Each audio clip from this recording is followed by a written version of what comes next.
Hello and welcome to Mediumship Matters with me, Hannah McIntyre. How are you doing? You may hear the laughter in my voice before I've even started. I'm making myself laugh. I'm also messaging my dear friend Sammy, and she's making me laugh. So there's some laughter going on because it's funny how it all works. I sat down to do this podcast with intentions of teaching you all about the spirit guide frequency. And then a skip that was on our drive was being collected and I had to wait for them to finish clanking. And while I was waiting for them to clank, I was messaging people about stuff. And then I thought, actually, everything I want to do has changed. And I want to talk to you about what I want to talk to you about while I'm in the energy of it. So here we are, off-piste. Again, as usual, why not? So before I start and go down the rabbit hole that is calling to me, gooey, just a reminder, please, to review the podcast. If you're on Spotify, you just select the rating. If you're on Apple, if you could just take a minute, even if you just write, Hannah, you're awesome, and leave it at that, because I know you want to. That would really, really help. I'm in desperate need of reviews. I've got a red thing flashing at the top of my chartable telling me I haven't had any reviews for over a month, and it pulls me down the charts. So please assist. Cheers. Okay, so I am in a fiery mood again. And it's funny because I really am fiery. Last night I was teaching my beginners mediumship group, and I've been very organised with this one, and I've printed out a register and I put it to one side and I thought, gosh, that candle's bright that I lit, and I realised that the register was on fire. Which is probably indicative of the energy in which I find myself and in which you're joining me today, but I'm going to use it. Now, many of you will know that I started this podcast when I saw a medium on a live saying that people in the spirit world are drawn to the energy of shares on social media, that the shares create a bridge between this world and the next. And if you wanted a better chance of getting a reading, then the best thing that you could do was share their live into all your groups, even if they weren't spiritual groups, because that would help build a space for communication. And I was horrified. Absolutely furious. I did a video about it where I was wearing bright purple lipstick, which I kind of regret now, because if I'd known as many people were going to watch it as ended up watching it, I probably would have chosen a more flattering colour. But hey ho, it is what it is. And even after that video, I couldn't let it go. And this is an interesting thing about spirit, and something I was talking about with my beginners group last night, is we have real strong ideas as humans, don't we, about what is right and what is wrong, what is correct, what is good and what is bad. But the spirit world, in their infinite wisdom, they will use the bad stuff to get us where we need to be.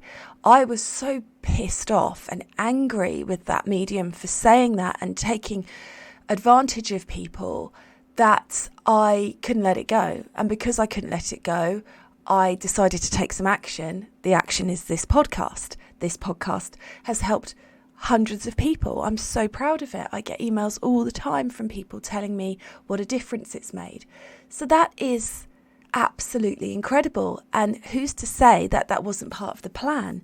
So within all of what I'm about to say, please know that I do understand that sometimes the bad stuff teaches us the good stuff, that spirit have a plan. But I've got to just talk about acceptance of substandard mediumship and substandard teaching, because I've had quite a year of it. Now, at the moment, I'm on a real mission to try and watch some good mediumship, and I am finding it hard. I want to be inspired. I want to watch people and be like, oh my God, that's amazing. That's how it's done. That's where the bar is set. Incredible. And all I am watching is people flailing around in the psychic frequency, pretending they're doing evidential mediumship, or people who are so busy talking about sharing and social media and completely just wrapped in that. And I know that I've just asked you for reviews, but we're 5 minutes into this podcast and I'm already going. I watched a live with a medium the other day, 22 minutes, and they hadn't even started work. 22 minutes. That's ridiculous. Whilst saying that they were doing it for charity. And something's got to give. Now, this all started, well, it started in various ways, because this is how it always works with spirit. You don't get that one download. You get lots of little bits that add up to something bigger. So while I was on a course a little while ago, and I had, in honesty, some of the worst teaching that I have ever experienced in my life from a well-known and well-respected teacher. And one of the problems with it was that he just wasn't present. So he would set an activity and then leave the room and not watch anybody work, not be there if anybody had any questions, not be there to support anybody. And at one stage, we were even late going for lunch because we were waiting for him to return to dismiss us. And he'd already got his lunch and gone into the teacher's lounge. And it was good because it taught me lots about being determined and asking for more. But in an advancing mediumship group, how can you be teaching and charging for teaching when you're not present to teach? Teaching is much more than setting an activity and exiting. That is not great teaching. And on that course, a lot of us were talking about it. There were some people that were just complete fans and couldn't see anything wrong with it. And there were some of us that were a little annoyed, a little disappointed. I didn't go to practice. I get plenty of practice in my life. I'm a working medium. I don't need sitters. I don't need to practice stuff like this, but I do need feedback. I do need to know where there's room for improvement. I do need to know what I'm doing wrong, what I could do better, where there's potential, where there's scope, where there's space. And I didn't get any. And so I decided that was that for me. That was the last time I was going to work with that teacher, and they're a very nice person, but I think they've lost their way a bit. And we were all talking about it and discussing it. Some of the people that were talking to me about it and saying how bad it was and how disappointing it was have booked with him again. How does that make sense? And in that, what does that say about the human condition and developing mediums?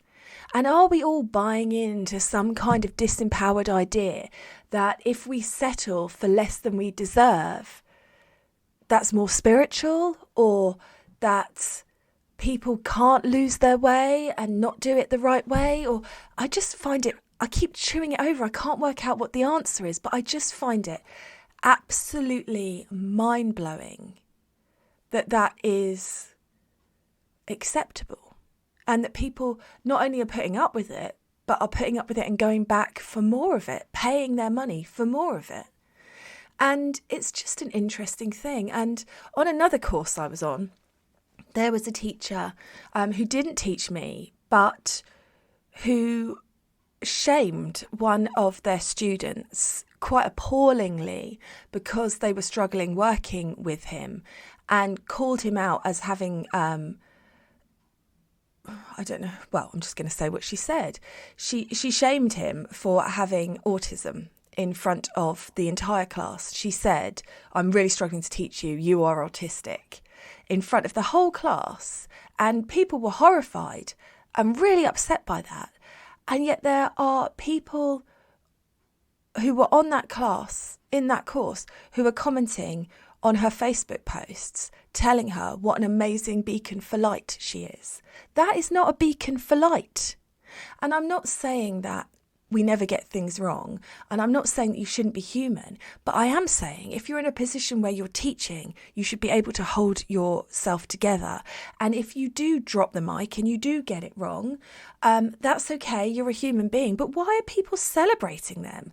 If I did something like that on one of my courses, I would honestly expect to never hear from any of those students again. And I understand forgiveness, but where does forgiveness become accepting less than we deserve? The top, in inverted commas, mediums in the UK. Now, this is an interesting thing to me because they are not the best mediums who work with the best evidence, who are really being harbingers for love and light. They are the people that play the social media game. The medium that I saw saying, send shares, do shares if you want to hear from your loved one, is on the cover of Soul and Spirit magazine. It calls himself Britain's best loved psychic. How can you be the best loved psychic if that is the way that you work? Where is your integrity? And why are we putting up with it? And why are the people who are also in this media game, I know this is media, this is how it works, but why are they also putting them up on a pedestal as being a brilliant medium when all they are doing is reading cards and reading what it says on the card and saying, yeah, thanks, love. And yeah, where is the discernment? And where is the righteous indignation from all of us pulling our money back, pulling our attention back, pulling our energy back? Why are we all still buying those magazines? Why are we all still following those people? What is it about spirituality and mediumship where you accept less than you deserve? If you went to a garage to get your car fixed and they gave it back to you and it wasn't fixed, and in fact you felt a little bit uncertain that something else might have gone wrong with it while they had it, you would never go back to that garage again, would you? You'd go, I'm not going there. If you went to a hairdresser and they completely messed up your hair, you would never set foot into that hairdresser's again. So why is it when it's spiritual development and spiritual leaders and teachers, why are we accepting less than we deserve? And I say we because I'm the same. I had a teacher who was verging on abusive to me when they found out how many followers I had. It completely changed. And I still went back for more because in my head, I'd put them on a pedestal. And yeah, it seemed like they didn't like me very much and they kept picking on me and telling me that I couldn't do mediumship and they even said to me, you're not as good as you think you are. What a crushing thing to say to somebody who was there asking for help. I was there asking for help.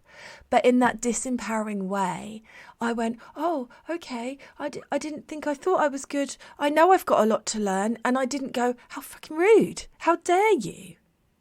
Kiss my chuddies. You suck. Why do we put up with it?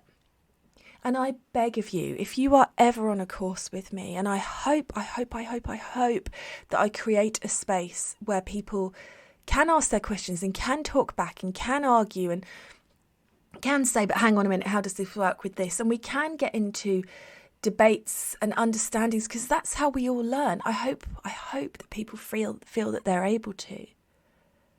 So what was it in me that even after that teacher said, you're not as good as you think you are, why did I sign up for another course with them and make myself miserable and fold my energy smaller like a little piece of origami to fit in with them?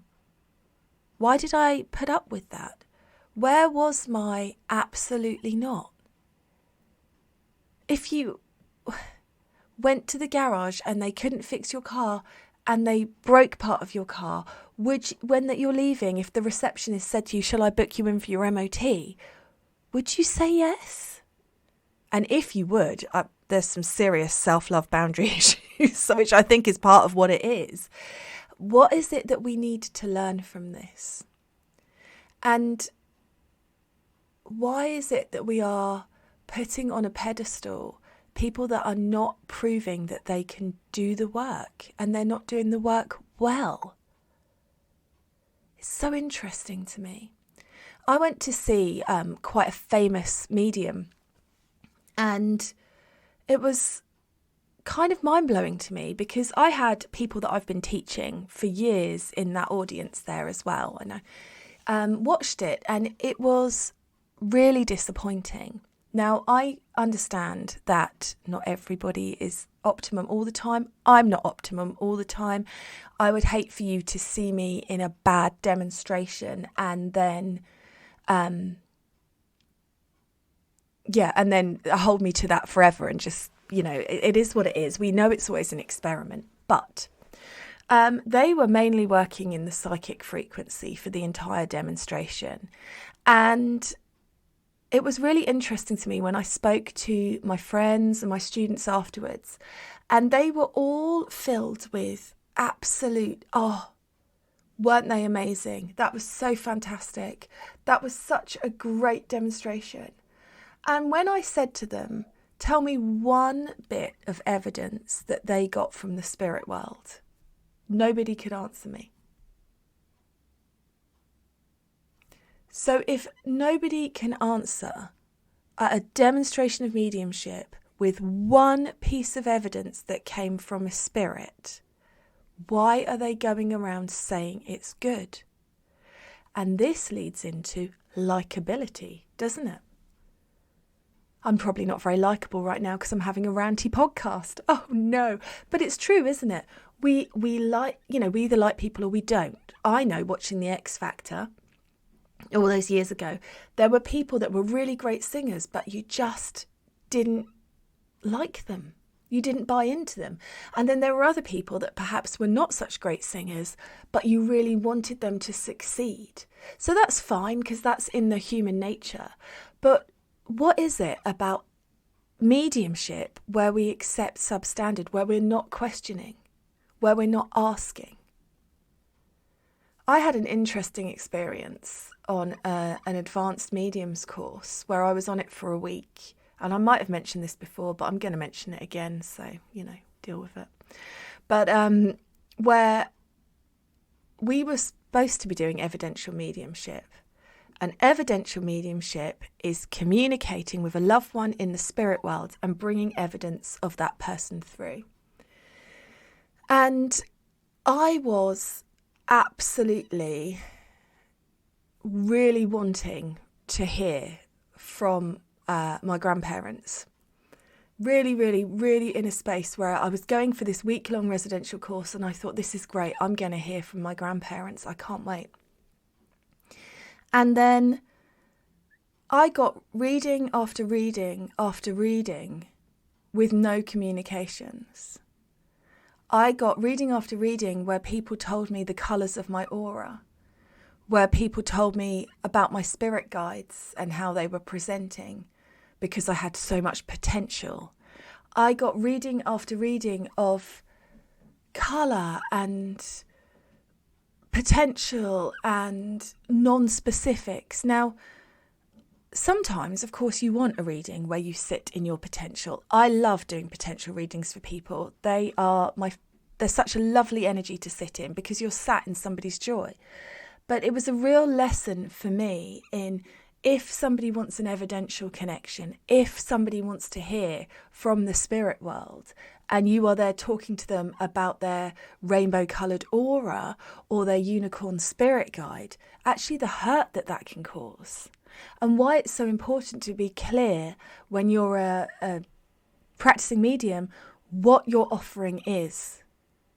Because even though I know how this all works and I understand it, there was part of me that just felt a little bit rejected by my grandparents, by my loved ones in the spirit world, that they didn't show up. And by day 4, where I'd done like 20 evidential links for people and had nothing back, I was kind of in this space where I was asking my loved ones to come through. Please, please, I really want to hear from you. I really want to know that you're there. And then I was getting readings that were essentially, you are colourful. And I tried to be grateful for it. And I judged myself for it, thinking, why can't you just be grateful? This is the message that you're supposed to get. But actually, should I be grateful for that? Should I be grateful on an evidential course if that is the readings that I'm getting? And why? Why is that acceptable? Why are we allowing that? And it's just, I can't stop thinking about it. And I know that I've mentioned before, but one of my absolute pet hates is mediums with the call centre sort of people running thing. I know what I mean, where you send them a text message and then they get your phone number and then they're texting you saying, I've got a man in spirit for you here. Is it dad? Is it granddad? Call my trusted team of psychics to find out more now. And I honestly believe that anybody that is doing that is not communicating with spirit properly. Because if you're communicating with spirit, you would know that that is playing on people's emotions, playing on people's losses, playing on people's loves. And if that's just not going to be acceptable to the spirit world, is it? Manipulating people. Yeah, of course, we've got to take the bull by the horns. We've got to propel our businesses forward. Spirit are always reminding me as I start recording these podcasts that I need to remind you all that I've got events coming up, because you have to take action to manifest the life that you want. Of course you do. But there is a difference between that and blanket, there's a spirit here waiting for you. Who is it? Ring my call centre. And I will never have anybody that has call centre readers on this podcast, ever. I just can't do it. I don't think that it's right. And they might have it's different if they've got a team of people that they know, but as soon as you get into that 0900 numbers or whatever they are, call centre readings, there is no space for you here. And please, if you're listening, please don't ring those things. There are so many great mediums out there. Just find a medium that resonates with you and go for a reading with them, but don't fall into that call centre trap. So what is it? Let me know. What do you think? Why is it that we accept less than we should? Are we telling ourselves it's a spiritual lesson? Are we so disempowered by our own lack of self-belief that we are accepting less than we deserve? Is that the lesson, to keep batting us around the face with crap teaching and a lack of care and a lack of integrity so that we push ourselves forward into a new wave of not accepting less? What's it all about? I was scrolling for something unrelated on Google the other day, and I saw that one of the top, in inverted commas, big following mediums in the UK has written for The Sun that they have channeled Princess Diana, and Princess Diana is very upset that Harry is using her death to talk about in interviews. You know, Princess Diana, who herself did interviews uncovering the royal family. But regardless of what she did when she was here, she is now part of the spirit world. And anyone who has sat properly in the energy of the spirit world knows there is no judgment from spirit for anything that you do. They know that. And so, number one, why does it always have to be a celebrity channeling? That just is my pet hate. But number two, that's not going to be what she has to say about her baby. If she was to come through, she would be saying, I've seen my grandchildren and I love them. I can't believe you named your daughter after me. I love you. I want well for you, regardless of how you feel about their relationship, their choices. Meghan, any of that stuff is actually irrelevant when you are doing a communication between a mother and her son. And we're just propagating, what's going to get a lot of hits, what's going to get a lot of attention. oh, I can do a story about this and that will get lots of views, and because everyone's all riled up about it. I've never known so many people be so angry, like they own a piece of a family dynamic. It's fascinating to me. Imagine if we could all go into your worst moment in your family and take sides and decide what we want. And I know they're doing it in the public eye, but it just, what makes us think that we have the right? Anyway, so, but then that person who wrote that article and said that they were channeling Princess Diana, why are we, as the discerning mediumship public, still buying into that? I understand the people that don't know better. I do. But the people that, why are we buying into that? I don't know. There was a fascinating thing I learnt once when I had demonstrating mediums in my supporters group in Facebook, which I don't have anymore. And one of the interesting things about that was this medium came on and they were very well qualified on paper. I know qualifications in mediumship is a funny thing, but I'd met them at a few events and they were very quick to tell me of the qualifications that they held. And when they came in to demonstrate, the evidence was very, what I would call woolly, not very specific. It wasn't what I was expecting. Now, that's fine. But what was really interesting to me was that in amongst all of this lacklustre, for want of a better word, and we've all been there, I have lacklustre nights too, I am not judging anybody, but in amongst that, they did a reading for somebody on that group who was a particularly hard person to read for. And they turned to them and said, "You have got a beautiful aura. It's purple, it's shiny, it's gorgeous. I've never seen anything like it." And this person who had always been, no, don't understand that, very direct, very stern, melted like butter in a skillet and went, "Oh, thank you." And from that moment on, always mentioned them as the best medium that they had ever seen. Now, isn't that interesting? It wasn't about the quality of the evidence, because the quality of the evidence wasn't there. It was about blowing smoke. And there's a fascinating thing. There's a question here, isn't there? When you're on a development path and you're looking for good mediumship, when you're discerning it, what is it you're looking for? What makes you think that is a good medium? What makes you pay attention?